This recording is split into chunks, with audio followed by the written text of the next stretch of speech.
Hi, everyone. My name is Smriti P, and I'm really excited to be interviewing the mentee mentor pair today, Zoe and Michelle. Let's start off with some introductions. Zoe, can you get us started? Yeah, hi, my name is Zoe Gorman. I am entering 10th grade at the Fieldson High School, and this is actually my second session doing magic. I did it during the school year, and I came back to finish up my ideas in the summer and my goals. Thank you. Michelle?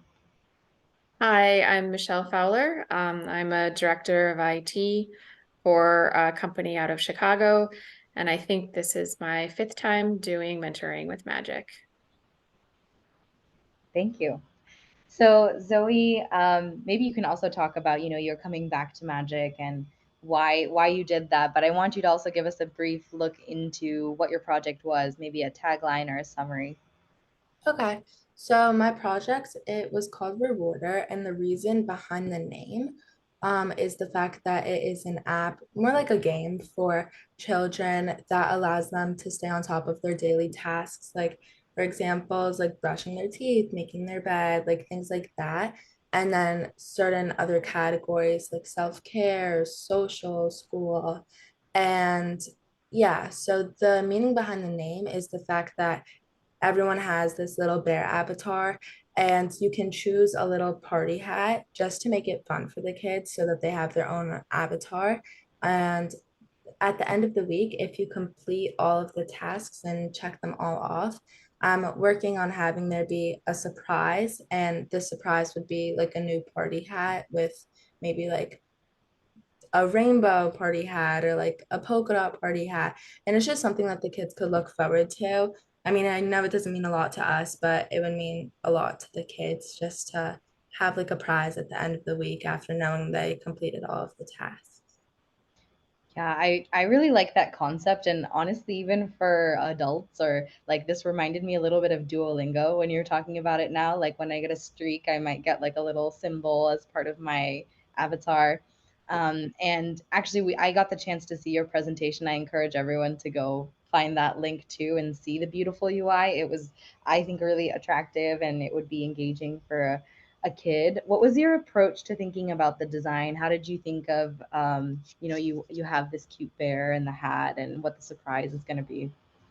Honestly, my whole idea came from like when I was little, I had this little chart, and it was like you had different tasks, and at the end of every week, or like at the start of every week, you and your parent would like set a goal at the end of the week. So like maybe it's like I could get my nails done, or like I could get like an ice cream sundae like on Saturday or on Sunday.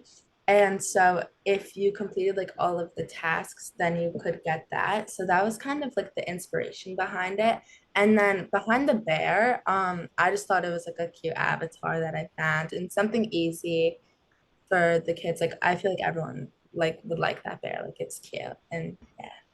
Yeah, I loved hearing about your inspiration. You really brought this thing from your childhood to to life and like online, and other people could experience something like that too. So you mentioned this is your second session. What were you hoping to kind of come back and learn more or explore?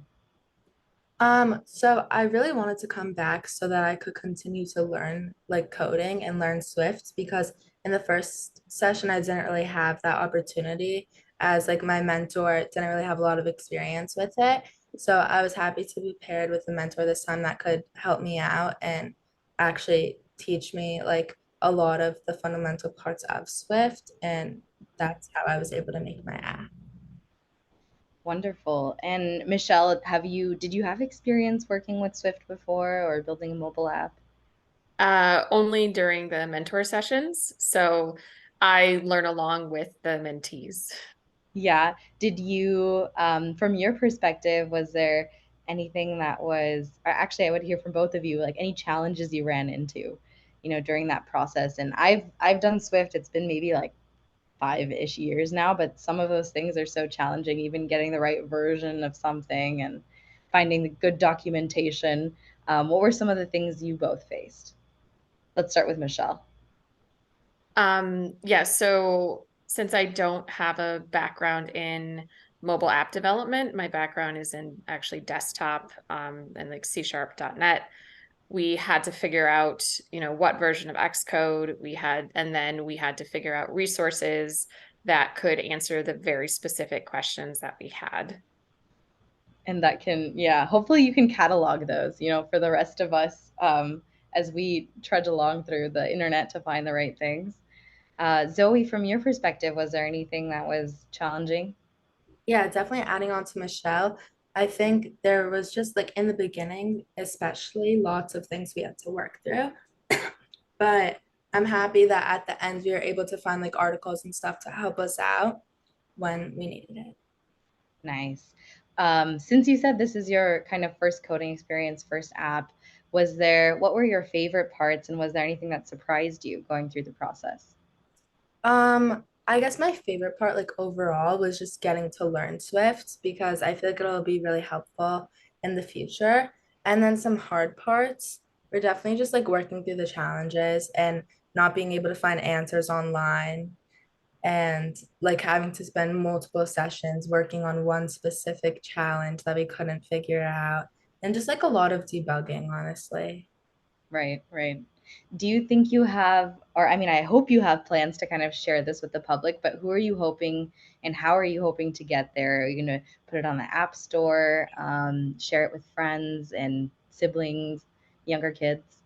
Yeah, I'm hoping to try and publish it to the App Store once it's like finally to the version that I want it to be. And then, as I said, my audience is more so like gauged to younger kids and like students, like elementary students.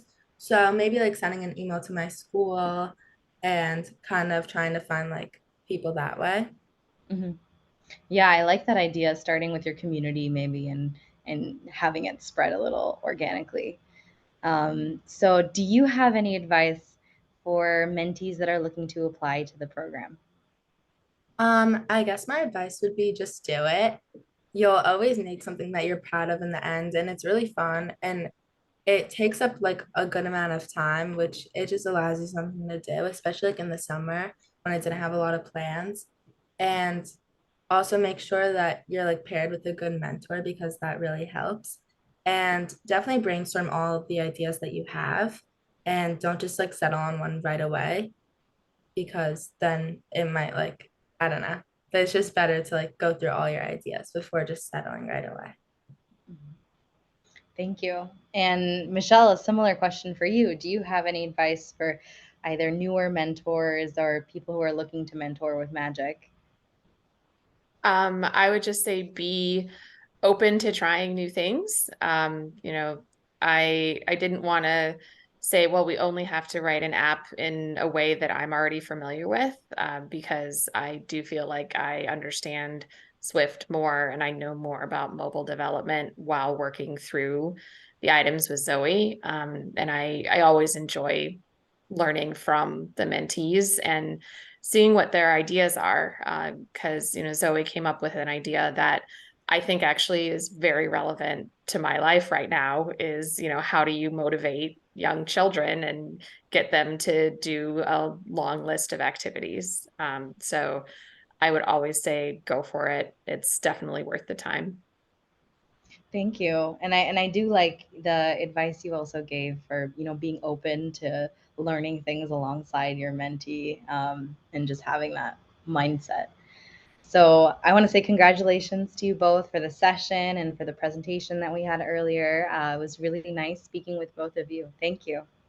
Thank you.